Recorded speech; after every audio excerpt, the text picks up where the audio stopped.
What's up, guys? My name is TJ Norris. I am the CEO and co-founder of the Barn Door Co. We have built over 400 barndominiums over the last 4 years, and we're continuing to expand on that, but we didn't start here. Today, I'm going to tell you about how I started a barn door company with absolutely zero experience building barn dominiums.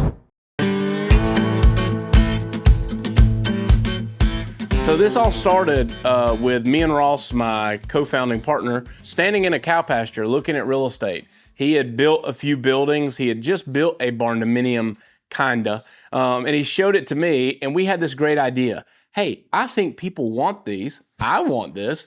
I think we could build something and make it accessible to people. We had no idea what it would become. We had no idea what some of the initial obstacles would be. And so today, I want to take a second and tell you what I would do if I was starting over today. So first and foremost, we had no idea about market message match. We had no idea. We just said, hey, barndos. We didn't know about what the market would hold. We didn't know what obstacles were out there. There was no financing, none. There was nobody local that we could go ask help from, none. The few people in the United States that were doing it, they wouldn't even respond to emails. It was insane. So the first thing I would say is I would never start alone.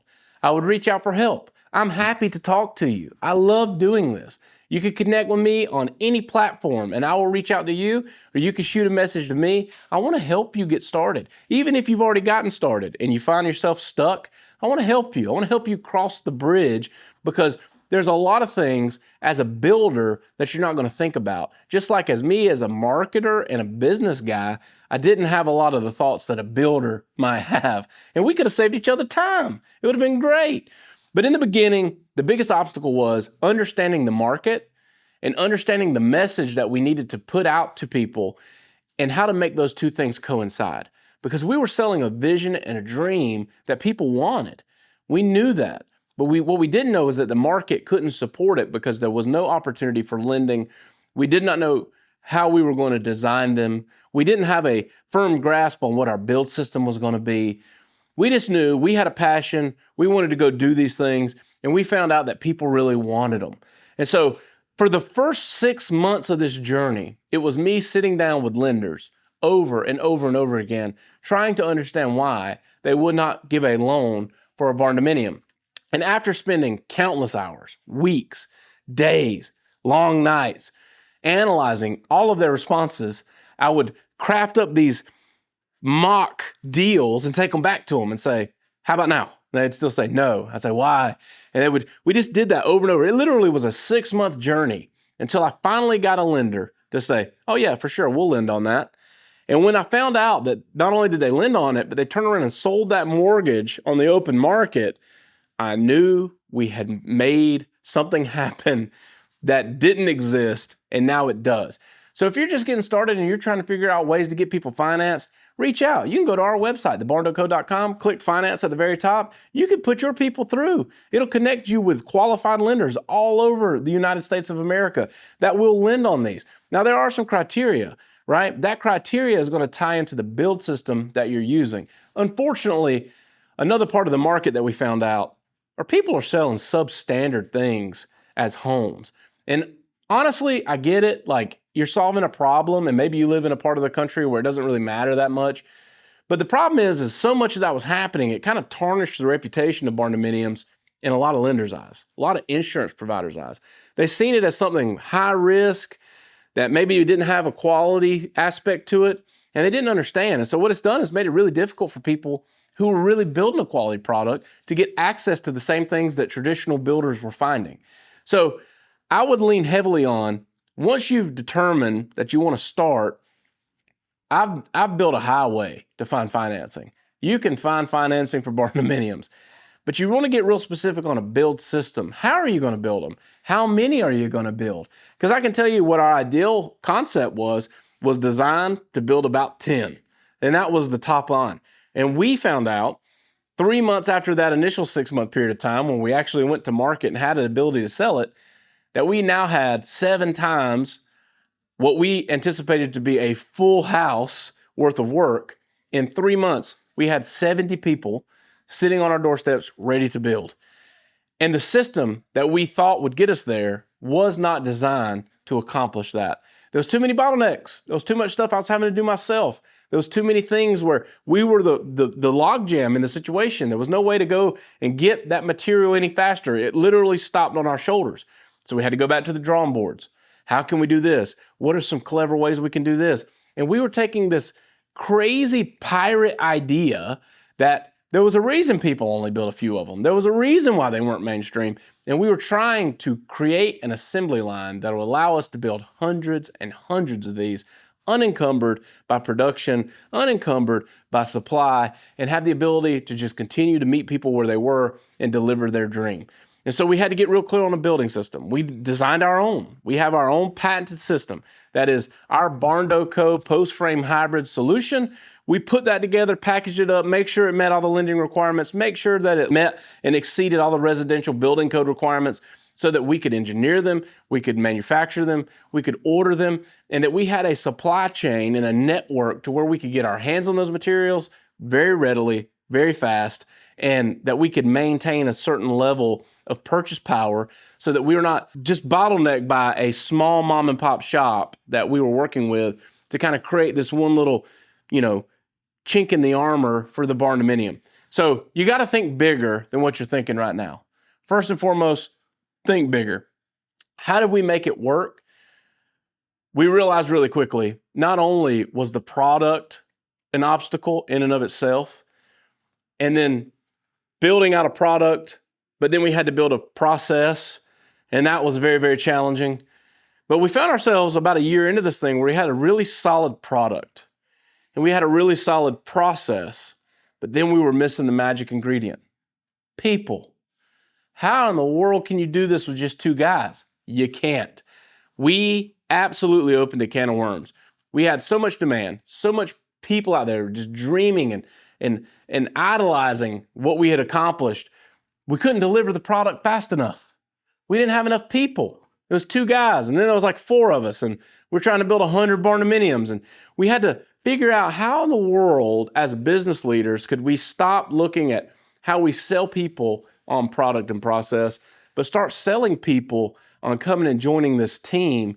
And we had to transition all of our focus away from the product that we spent so much time developing to start building a pipeline to get people in the doors, to fill seats and roles inside the company.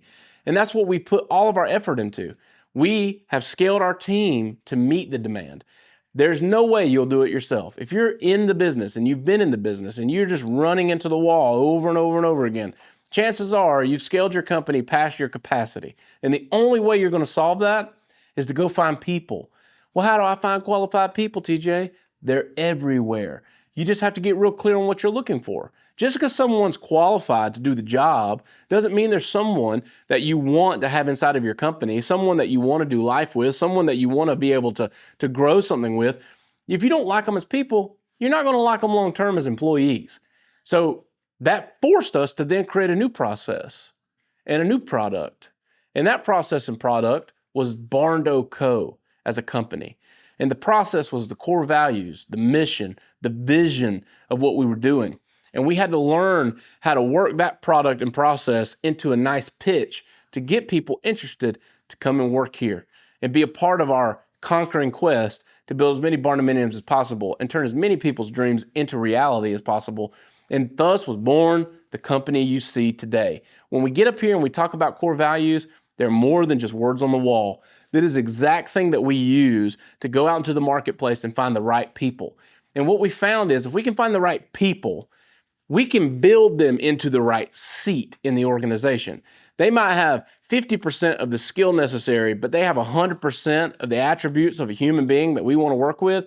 And we can coach them and show them how to do the job because we built a process that works. We defined it. We built that seat. We put the responsibilities in there. We'll teach them how to operate. There's nowhere in the world. We can't recruit from another Barn.Co builder. There isn't nobody to recruit from. We built all this from scratch. And I can tell you this, if you'd asked me in October of 2021, if all of my time and effort and energy would have been focused on hiring, recruiting, building culture, building offices, training and promoting, and building an infrastructure of people, I would have told you lost your mind. It's just two guys. We're going to build barndominiums. We're going to build 10 a year, and we're going to be massively successful. We had no idea. So if you're there and you're thinking about it, I would want you to kind of lean in and think, what would have to be true for what I've wrote down on paper to become real? And there's a couple things in that. One is, if you're the business owner or leader, who do you need to become to be the person capable of owning and running and leading that? Number two, what has to become true of your company so that you can sustain that kind of growth and create a place where people want to give you their time?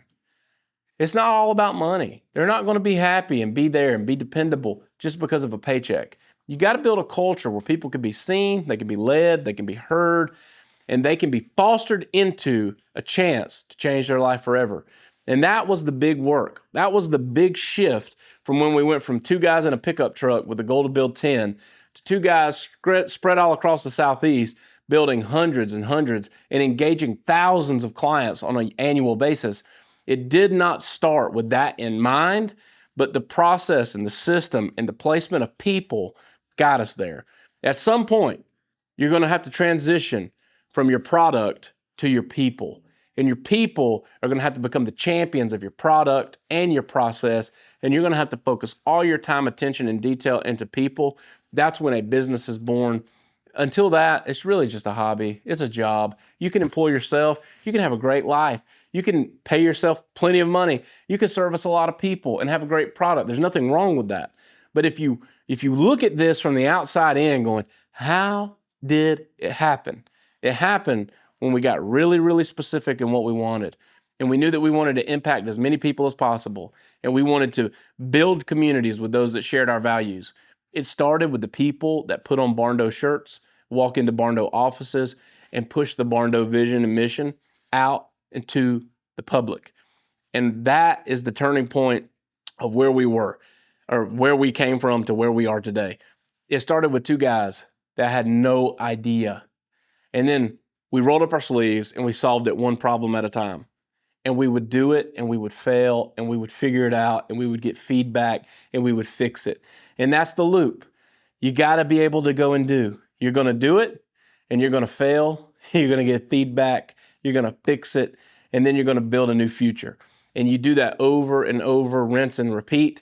We are not where we're going, but we're further than we ever thought possible. It was because we refused to give up on it.